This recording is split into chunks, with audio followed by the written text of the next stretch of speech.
और जो लोग आप पे पथराव करते हैं, टेंशन मत लेना। हाथी ने कभी भौंकने वालों की परवाह नहीं करी। अच्छा देखो, किसी गांव में एक हाथी आ जाए, मैं उस दिन भी सुना रहा था किसी को, तो गांव भर के वयोवृद्ध जो बुजुर्ग लोग रहते हैं हाथ जोड़ के खड़े हो जाएंगे, जय हो गणेश जी महाराज, जय हो गणेश जी महाराज। एक सज्जन मुझसे बोले कि गांव और शहर में क्या फर्क है, तो मैंने बोला गांव में हाथी को भी लोग गणेश जी कहते हैं और शहर में गणेश जी को भी हाथी कहें तो बहुत बड़ी बात नहीं है। और मुझे नहीं लगता कि हाथी के सिवा कोई दूसरा पशु ऐसा है जिसके आगे इतने हाथ जोड़े जाते हैं, मुझे नहीं लगता। लेकिन एक दूसरी विडंबना यह है कि जितने हाथ जोड़े जाते हैं वो और किसी के नहीं जोड़े जाते, और जितने भौंकने वाले इसके पीछे लगे रहते हैं किसी और के नहीं लगे रहते।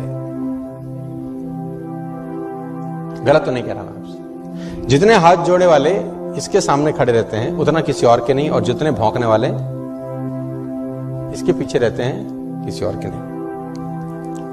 गांव भर के वयोवृद्ध हाथ जोड़े खड़े होंगे और भौंकने वाले पीछे पड़े होंगे, तो टेंशन लेने का जरूरत। और मुझे आज तक साला ये बात समझ में नहीं आई कि कुत्तों को हाथी से तकलीफ क्या है।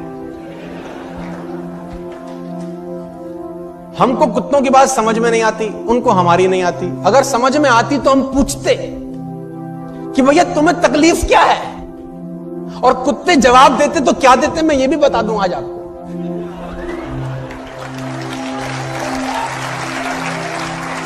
कुत्ते बोलते हमें हाथी से कोई तकलीफ नहीं है, तो फिर भौंकते क्यों हो?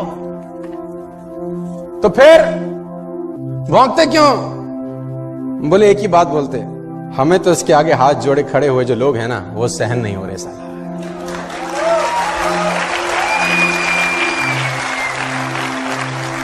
और सही बात है, जिसकी जितनी स्तुति होगी उसकी उतनी निंदा भी होगी, जिसकी जितनी स्तुति होगी उसकी उतनी निंदा होगी। स्तुति करने वाले हाथ जोड़े खड़े होंगे और भौंकने वाले पीछे पड़े होंगे। तो घबराने का जरूरत नहीं है कि अगर लोग आपको ताना मारें, टेंशन दें, आप अपना मस्त आगे आगे चलो। लेकिन दिक्कत क्या है? अच्छा, कुत्तों की इतनी हिम्मत नहीं है कि हाथी के आगे आके भौंके। आगे आके भौंकते नहीं, पीछे भौंकना बंद करते नहीं। लेकिन आप देखो, हाथी को देखो, उसकी चाल में मस्ती बनी रहती है यार, क्योंकि वो हाथ जोड़ने वालों के पास ठहरता नहीं है और भौंकने वालों की तरफ मुड़कर देखता नहीं है।